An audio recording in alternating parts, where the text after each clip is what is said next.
9 सितंबर और 10 सितंबर ये दो डेट्स ऐसी हैं जिसका इंतजार भारत 99 से ही कर रहा था। इन दो डेट्स को भारत G20 की प्रेसिडेंसी को दिल्ली के प्रगति मैदान में होस्ट करता है। लेकिन आज के वीडियो में हम इस बात की चर्चा नहीं करेंगे कि कैसे G20 फॉर्म हुआ और कैसे यह ग्रुप अन्य इंटरनेशनल ग्रुप से अलग है, बल्कि आज के वीडियो में हम ये जानने की कोशिश करेंगे कि G20 समिट से भारत ने क्या अचीवमेंट हासिल किया और क्या यह G20 की आखिरी समिट थी। और बात करेंगे दिल्ली डिक्लेरेशन की कि आखिर दिल्ली डिक्लेरेशन है क्या, जो हमारी इंडियन मीडिया इसको मोदी गवर्नमेंट की बिग अचीवमेंट बता रही है। और क्या सच में इस अचीवमेंट के पीछे केवल मोदी का हाथ है या फिर इसके पीछे और भी कई लोग हैं। आइए जानते हैं आज की इस वीडियो में। G20 यानी ग्रुप ऑफ 20 जो 20 देशों का संगठन है, या फिर यूं कहें जिसमें 19 देश और एक यूरोपीय यूनियन है। G20 की प्रेसिडेंसी हर साल रोटेट होती रहती है। जैसे इस साल 18th G20 समिट को इंडिया में ऑर्गेनाइज किया गया और इंडिया की तरफ से इस बार की थीम वसुधैव कुटुंबकम सजेस्ट किया गया। इसका मतलब पूरा विश्व भी अपना परिवार है। We are one earth, one family and we share one future. लेकिन इस बार का G20 समिट इतना खास क्यों है जिसकी चर्चा इतनी हो रही है? देखिए, इंडिया से पहले 17th G20 समिट को इंडोनेशिया में होस्ट किया गया था। उसके बाद 1 दिसंबर 2022 से भारत को इसकी प्रेसिडेंसी हैंडओवर कर दी गई थी। तब से लेकर 30 नवंबर 2023 तक भारत 28 स्टेट्स और 8 यूनियन टेरिटरी के टोटल 60 सिटीज में 60 मीटिंग करवा चुका होगा। लेकिन अब आप सोच रहे होंगे कि G20 की मीटिंग तो ऑलरेडी 9 और 10 सितंबर को कंप्लीट हो चुकी है। लेकिन मैं आपको बता दूं, जो मीटिंग 9 और 10 तारीख को हुई थी वह काइंड ऑफ सिंबॉलिक मीटिंग होती हैं। आप खुद ही सोच के देखिए कि 2 दिन के अंदर ये कैसे पॉसिबल है आप इतने इंपॉर्टेंट टॉपिक पर मीटिंग करके किसी भी इशू को फाइनलाइज कर लें। इसलिए इसके बैकग्राउंड में पिछले कई महीनों से अनेकों मीटिंग चलती चली आ रही हैं। फॉर एग्जाम्पल, G20 के 11 एंगेजमेंट ग्रुप हैं। B20 यानी बिजनेस 20, C20 यानी सिविल 20, ऐसे ही T20, Y20, W20 यानी वुमेन 20। ऐसे ही कई एंगेजमेंट ग्रुप को ईयर बाय ईयर G20 में ऐड कर दिया गया। फॉर एग्जाम्पल, W20 यानी वुमेन 20 को 2015 में तुर्किश प्रेसिडेंसी के अंदर ऐड किया गया था। इस एंगेजमेंट ग्रुप को और बेहतर ढंग से समझने के लिए आप G20 को as a human body assume कर सकते हैं और इस बॉडी के हाथ, पैर, सिर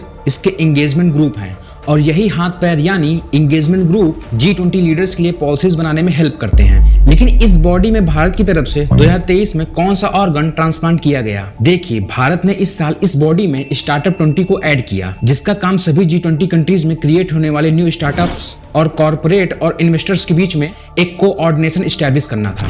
अब आते हैं अपने मेन टॉपिक पर कि आखिर इस G20 समिट में इंडिया के बिग अचीवमेंट्स क्या थे। यहाँ पर हम बात करेंगे मेनली 3 बिग अचीवमेंट्स की।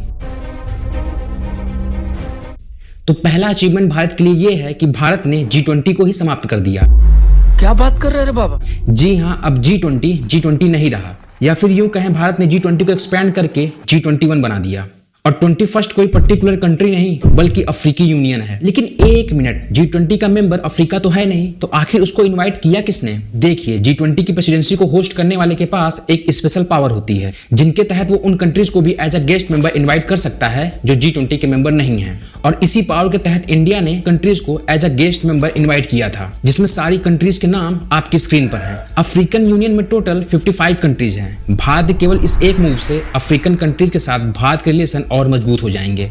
और इससे ये भी पता चलता है कि भारत न केवल बड़ी इकोनॉमी जैसे कि USA, UK और फ्रांस के साथ चलने वाला देश है, बल्कि वो अपने साथ छोटे अफ्रीकन देश को भी साथ लेकर चल सकता है। और असल मायने में यही वसुधैव कुटुंबकम का सही अर्थ है। यहाँ पर मेरा छोटे देश से मतलब इकोनॉमी के टर्म्स में है। अब बात करते हैं सेकेंड नंबर के अचीवमेंट की। भारत ने USA, Saudi Arabia, France, Germany, Italy और यूरोपियन यूनियन के साथ मिलकर एक मेमोरेंडम ऑफ अंडरस्टैंडिंग साइन किया, जिसके तहत IMEC यानी Indian middle east Europe economic corridor को बनाया जाएगा। और इस प्रोजेक्ट के अंदर ट्रांसपोर्ट कॉरिडोर और रेलवे लाइंस और सी लाइंस को क्रिएट करना है। यह चाइना के द्वारा $multi billion में बनाए जा रहे BRI यानी बेल्ट एंड रोड इनिशिएटिव का अल्टरनेटिव होगा। चाइना के BRI प्रोजेक्ट में 130 कंट्रीज इन्वॉल्व हैं।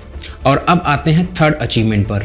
हमारा फ्रेंडली कंट्री रशिया पिछले 2 सालों से यूक्रेन के साथ युद्ध में उलझा हुआ है। ऐसा वेस्टर्न कंट्रीज का आरोप है कि रशिया यूक्रेन के कुछ स्टेट्स को फोर्सली ऑक्युपाइड करना चाहता है। चूंकि रशिया इंडिया का फ्रेंडली कंट्री है, तो फिर रशिया का नाम एज अ विलेन हम अपने दिल्ली डिक्लेरेशन में शामिल नहीं करना चाहते थे।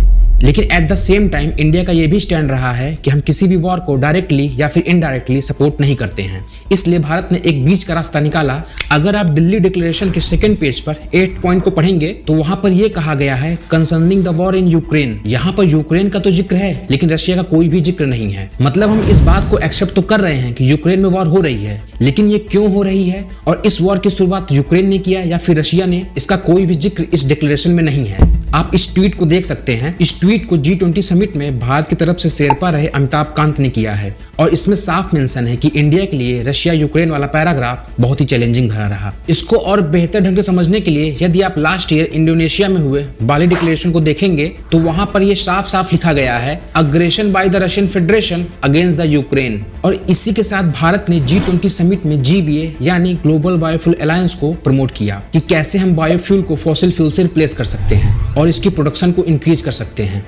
और वैसे मैंने बायोफ्यूल से रिलेटेड एक वीडियो ऑलरेडी बनाई है कि कैसे बायोफ्यूल इंडिया के लिए गेम चेंजिंग हो सकता है। आप उस वीडियो को देख सकते हैं। और अगर आपको दिल्ली डिक्लेरेशन डिटेल्स में पढ़ना है तो उसकी PDF की लिंक डिस्क्रिप्शन में दे दी गई है। और अब बात करते हैं उन रियल हीरोज की जिनकी वजह से G20 समिट 100% सक्सेसफुल हो गया।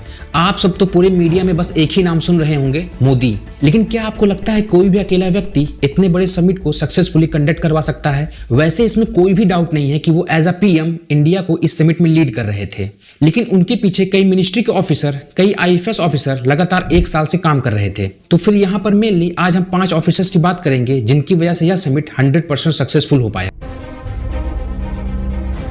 उन 5 ऑफिसर्स में से पहले नंबर पर आती हैं ईनाम गंभीर, जो कि मिनिस्ट्री ऑफ एक्सटर्नल अफेयर में ज्वाइंट सेक्रेटरी के पद पर हैं और ये 2005 बैच की इंडियन फॉरेन सर्विस ऑफिसर हैं। दूसरे नंबर पर आते हैं आशीष सिन्हा, ये भी 2005 बैच के IFS ऑफिसर हैं। और तीसरे नंबर पर आते हैं अभय ठाकुर और चौथे नंबर पर आते हैं नागराज नायडू काकाकुर। इन्होंने यूक्रेन कॉन्फ्लिक्ट पैराग्राफ के लिए एज ए नेगोशिएटर काम किया। और अंतिम में भारत की तरफ से G20 के लिए शेरपा अमिताभ कांत, जो 1980 बैच के IAS ऑफिसर हैं। यहाँ पर आपने एक वर्ड सुना, शेरपा।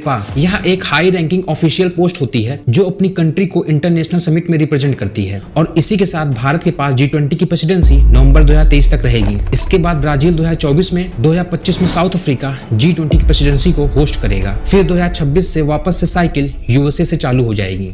और अगर आपको आज का वीडियो इन्फॉर्मेटिव लगा हो तो आप इस वीडियो को लाइक और शेयर जरूर करिएगा और आप हमारे चैनल को सब्सक्राइब कर सकते हैं।